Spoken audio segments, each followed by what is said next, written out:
गुजरात के एक छोटे से गांव में चारों ओर खेत और जंगलों से घिरा हुआ एक परिवार रहता था। इस गांव का नाम था कालापुर। ये गांव हमेशा से शांत और सुरक्षित माना जाता था, लेकिन कुछ समय से यहाँ अजीब घटनाएं घटने लगी थीं। एक रात गांव के सबसे बुजुर्ग व्यक्ति हरिहर बाबा ने गांव के चौपाल पर सबको इकट्ठा किया। उनके चेहरे पर चिंता की लकीरें साफ झलक रही थीं। उन्होंने बताया कि कुछ समय से गांव में एक अजीब साया घूम रहा है। लोग रात में अजीब आवाजें सुनते हैं और कई बार खेतों में काम करते समय उन्हें लगता है कि कोई उनके पीछे खड़ा है, लेकिन जब वे मुड़ते हैं तो कोई नहीं होता। गांव के लोगों ने इसे शुरू में गंभीरता से नहीं लिया, लेकिन धीरे धीरे अजीब घटनाओं की संख्या बढ़ने लगी। लोग अपने घरों में भी सुरक्षित महसूस नहीं कर रहे थे। गांव का माहौल बदल चुका था।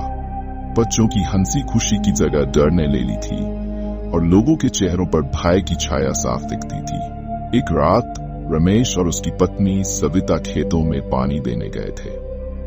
अंधेरा घिरने लगा था और वे जल्द से जल्द घर लौटना चाहते थे। सविता की आंखों में चिंता थी और रमेश उसे समझा बुझा रहा था कि सब कुछ ठीक होगा।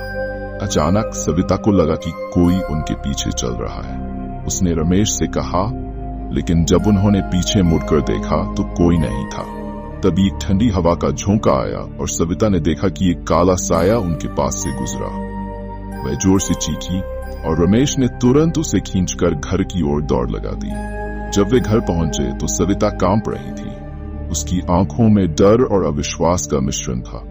उसने रमेश को बताया कि उसने साये की आंखों में एक अजीब सी चमक देखी थी जो सीधा उसकी आत्मा को भेद रही थी। गांव में एक पुराना मंदिर था जो अब खंडहर बन चुका था। कहते थे कि इस मंदिर में एक प्राचीन तांत्रिक ने अपनी शक्तियों का दुरुपयोग किया था और उसकी आत्मा अभी वहां भटकती है। ये रहस्य सुनकर गांव के लोग और भी ज्यादा डरे हुए थे।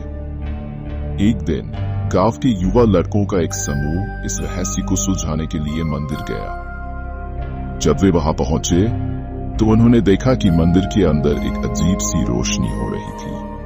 वहां की दीवारों पर प्राचीन मंत्र लिखे थे और एक बड़ा सा चक्र बना हुआ था।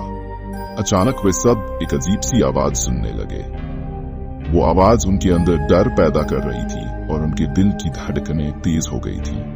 गांव के पंडित जोधराज जी ने सबको बताया कि ये साया उसी तांत्रिक की आत्मा है जो अभी भी अपने अधूरे कार्य को पूरा करना चाहती है।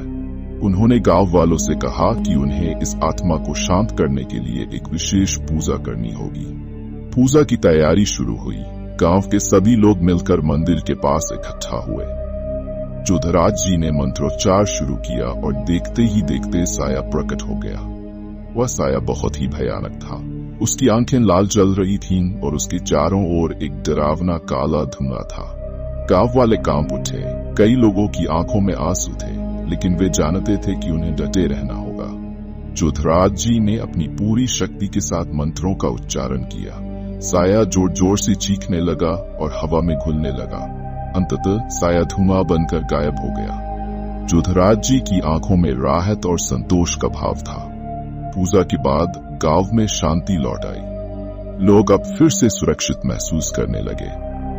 सविता और रमेश जैसे कई गांव वाले जिन्होंने साये का सामना किया था, उन्होंने राहत की सांस ली। उनके दिल से एक बड़ा बोझ उतर गया था और उनकी आंखों में फिर से खुशी की चमक लौट आई थी। हरिहर बाबा ने सबको समझाया कि जब तक हम एकजुट रहेंगे, कोई भी बुरी ताकत हमें नुकसान नहीं पहुंचा सकती।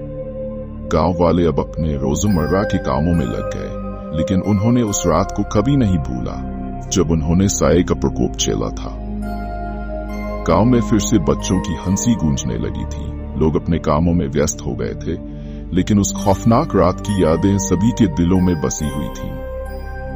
गांव के लोग अब और भी मजबूती से एक दूसरे के साथ खड़े थे, ये जानते हुए कि साथ में ही वे किसी भी मुसीबत का सामना कर सकते हैं।